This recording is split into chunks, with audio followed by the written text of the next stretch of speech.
తెలంగాణ ఉద్యమకారులు ఎంతో కష్టపడి పనిచేసిన వాళ్ళు ఉన్నారు, ఉన్నోళ్ళు ఉన్నారు, లేని వాళ్ళు ఉన్నారు, అనేక ఇబ్బందుల్లో ఉన్నారు.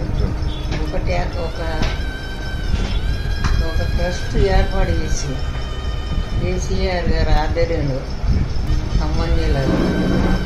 లేని వాళ్ళని వెంటనే హాస్పిటల్ తీసుకెళ్ళి సరైన వైద్యం చేయించాలని అది నా చివరి కోరిక, చివరి ఆశ. ఎందుకంటే ఎంతోమంది మాలాంటి వాళ్ళు మాలాగా పనిచేసి దెబ్బతిని ఉన్నవాళ్ళు వాళ్ళకి కావాల్సింది ఈ ఒక్క పని చేస్తే బాబు నా భర్త చనిపోయాడు, నేనే రూపాయి అడగలేదు,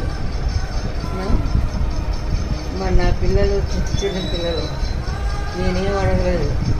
కానీ నాకంటే లేని వాళ్ళు ఉన్నారు కాబట్టి అటువంటి వాళ్ళకి గౌరవనీయులైన కేసీఆర్ గారు వాళ్ళకి మంచి జరగాలి అంటే ఒక ట్రస్ట్, న్యాయమైన ట్రస్ట్ ఏర్పాటు చేసి